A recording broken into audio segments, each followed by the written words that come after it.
Hanımlar beyler, Yemek.com stüdyosuna hoş geldiniz. Benden uzun zamandır istediğiniz bir tarifi yapacağım bugün sizlere.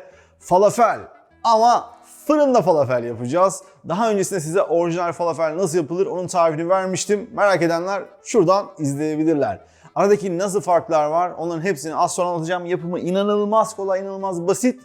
Falafeller fırında pişerken peki biz boş mu duracağız? Tabii ki durmayacağız. Sizlere orijinal bir de tabule salatası tarifi vereceğim. Hadi başlayalım. Burada bir gece önceden ıslatılmış nohutlarım var. Nohutlar hiç haşlanmadılar. Bu soru çok gelen sorulardan bir tanesi. Haşlanmış nohutlu olur mu? Hayır, olmaz. Bu soruları da cevaplamış olayım. Nohutlarınız güzelce kendiliğinden şöyle elinizle sıktığınız zaman kolayca dağılıyorsa, elinizde bastığınız zaman ezilebiliyorsa nohutlarınız hazır demektir. Şimdi nohutlarımız güzelce şişler. Burada 1,5 su bardağı kadar nohutum vardı. Yaklaşık 3 katına çıktılar. Şimdi süzeceğim, geliyorum. Nohutları doğruca bir robota aktarıyoruz. Malzemeler çok kolay, yapımı çok basit. Bir adet soğan. Soğanları biraz küçülteceğiz. Nasıl robottan geçireceğiz ama bütün atarsanız küçülmesi biraz zor oluyor. 3 diş sarımsak kullanacağım. Burada taze sarımsağım var ama normal sarımsak da olur. Taze sarımsağın aromasını daha çok beğeniyorum.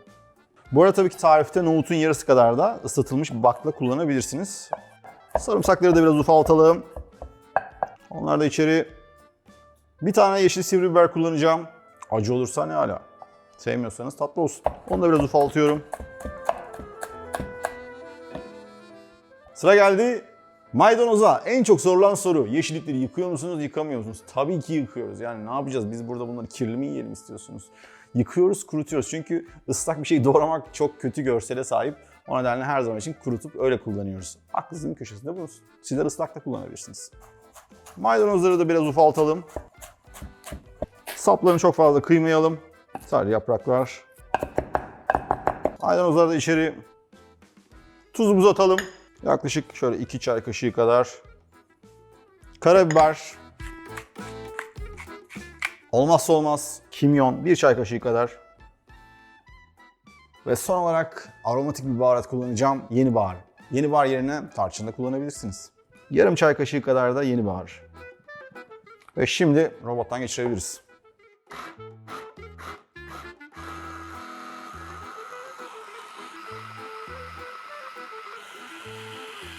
Kıvamına bakalım.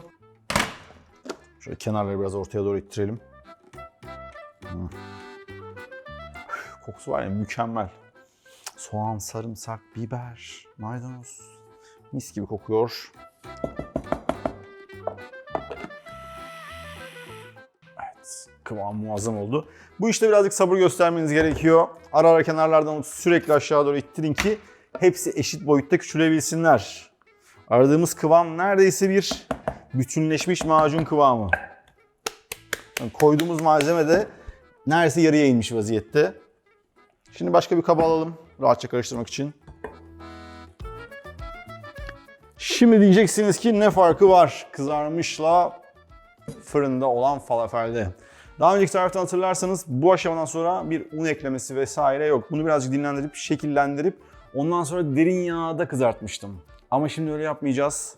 Bunun içerisine birazcık un ekleyeceğiz ki birbirine tutunabilsin ki fırına dağılmadan pişebilsin. Sorulan bir diğer soruyu da buradan cevaplayayım. İçerisinde un olmadığı için kızartma yaptığınız falafellerde derin yağ ihtiyacınız var ve kızgın yağ ihtiyacınız var. Bir anda dışı kızaracak ki içerisi yumuşacık ve dağılmadan kalabilsin. Eğer ki yağınız yeterli miktarda ısınmadıysa dağılma yaşayabilirsiniz. Bu da aklınızın bir köşesinde bulunsun. Şimdi bu fırında doğrudan dağılır. O nedenle birazcık un ekliyoruz. Çok fazla değil. Önce bir kaşık, hatta şöyle 1,5 ekleyelim. Bir kıvamına bakalım.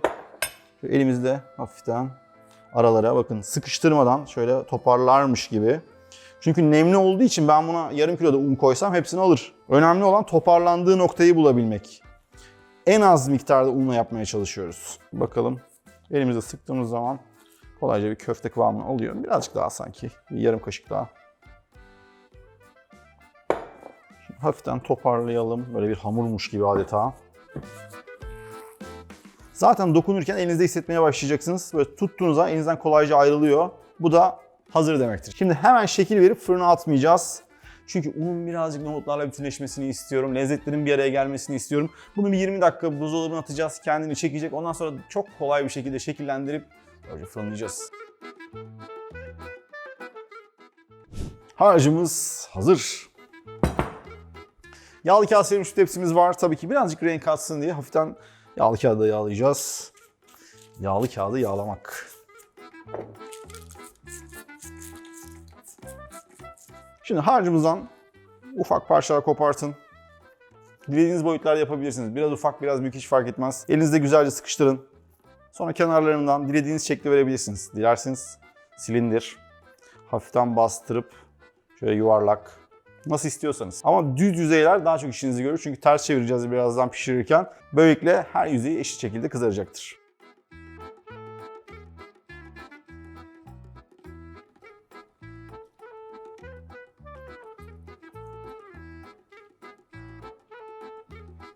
Falafel köftelerimiz hazır. Şimdi üzerlerine de biraz yağ süreceğiz. Fırın 180 derecede alt üst fanlı şekilde açık beni bekliyor. Kenarlarını da özenle yağladık. Toplamda ne kadar zeytinyağı kullandım? 4 bilemediniz 5 yemek kaşığı kadar zeytinyağıyla tamı tamına 20 tane falafel pişiriyoruz. Fırın sıcak. Gidelim.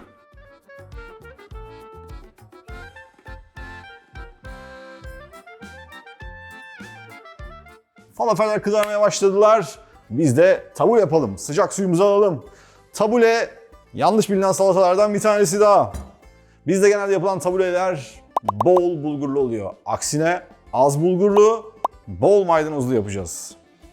Bir küçük çay bardağı bulgurumuz var. Bakın bir küçük çay bardağı. Bunun üzerine çok az su ekliyoruz. Hatta hiç su eklemeyebilirsiniz ama bizim damak tadımıza birazcık sert geliyor. O nedenle çok az sıcak su ekleyeceğim üzerine. Yarım çay bardağı kadar. Üzerine bir limonun suyu. Doğruca bu limonun suyuyla çekecek içerisine. Ve aynı miktarda bir çay bardağı da zeytinyağı. Tuzumu da ekliyorum birazcık buraya. Hafif bir çatalla karıştıralım. Salatamızın sosu hazır. Aynı zamanda bulgurlarımız da sosu çekmiş olacaklar. Bu kenarda bekliyor. Şimdi maydanozlarımızı kıyabiliriz.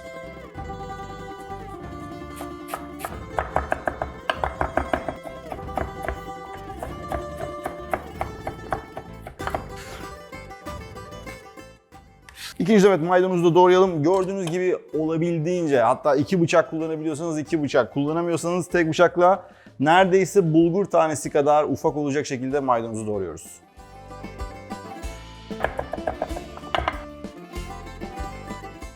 Falafellerimizi ilk 15 dakikanın ardından hemen birazcık ters çevirelim. Bakın altları çok güzel kızardı. Diğer tarafları da kızarsın. 5-10 dakika daha pişsinler. Biz de orada tabule yapmaya devam edelim. 2 demet maydanozun ardından yaklaşık yarım demet kadar da taze soğanımız var. Mümkün olduğunca körpe taze soğanlar seçerseniz çok daha lezzetli olacaktır. Taze soğanlarını da yine olabildiğince ince kesmeye çalışıyoruz. Taburenin içerisine taze nane de koyacağız ama taze naneyi sadece aromatik böyle bir baharatmış gibi kullanacağız. Yani birkaç dal taze nanenin sadece yapraklarını kullanacağız. Asla böyle yoğun bir nane tadı istemiyoruz. Sadece arkadan gelen ferahlığı için.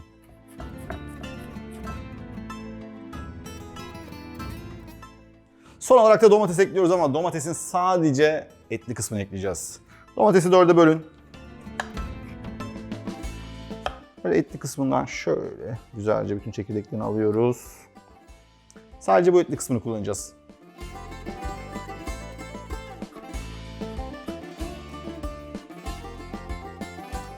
Son olarak domateslerimizi de ekledik ve salatamızı karıştıralım.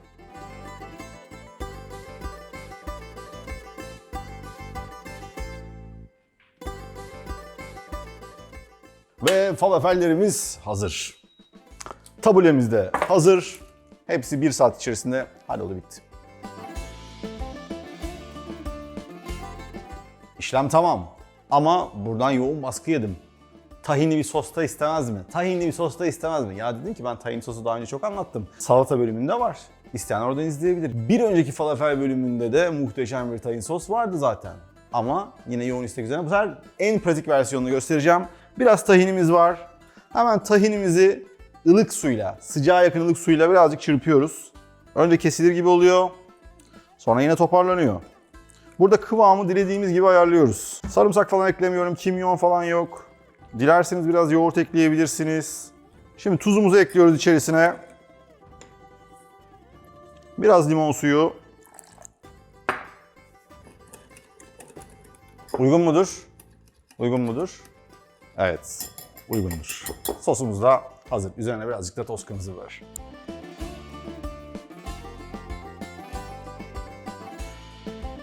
Stüdyonun içerisi muhteşem aromatik kokularla doldu şu anda. Adeta böyle bir Orta Doğu esintisi var içeride. Mis gibi baharat, mis gibi yeşillik. Her şey o kadar güzel ki ağzım sulanıyor ve ben bunların hepsini yerim. Tabii ki falafelle başlayacağız. Sosu yaptık madem, sosa bandıralım.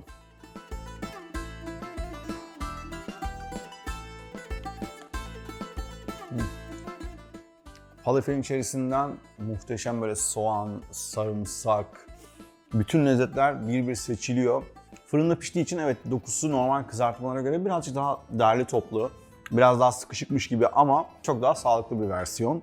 Kesinlikle tamam, sosu kabul ediyorum, sosla beraber çok daha lezzetli ama aslında yanında zaten ben bunun bu dokusunu kıracak olan o ekşiliğiyle, muhteşem yapısıyla bir tabule yaptım. Bence bu ikisini de birlikte tüketin. Bakın görüyor musunuz? Yani içerisinde bulgurlar neredeyse böyle tane tane sayılacak şekilde. Yani sadece bulgur gözükmüyor. Oldukça yeşil, bulguru az, mis gibi maydanoz kokan bir tabule.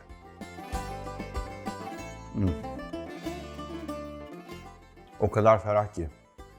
O taze soğanın alttan gelen ferahlığı, limonun ekşiliği, maydanozdan gelen muhteşem ferah. Altta böyle minik minik nane notaları, bu domatesin o serinleten tadıyla, çıtır çıtır gelen bulgurlarıyla muhteşem bir tabule. Bu tarifi mutlaka deneyin ama ikisi birlikte şahane. Bu muhteşem falafel, tabule ve sosunu sizinle paylaştığım için inanılmaz mutluyum. Çok çok lezzetliler, mutlaka deneyin. Sağlıklı tarifler istediğiniz zaman gördüğünüz gibi sağlıklı tarifler yapıyoruz. Atıştırmalıklar istediğiniz zaman atıştırmalık yapıyoruz. Büyük yemek istiyorsunuz, büyük yemekler yapıyoruz. Sizler ne isterseniz bizler onun için çalışıyoruz ama sizin yapmanız gereken tek bir şey var. Sadece abone olmak. Videoyu beğendiyseniz beğenmeyi de unutmayın. Bir sonraki bölümde görüşmek üzere. Bay bay.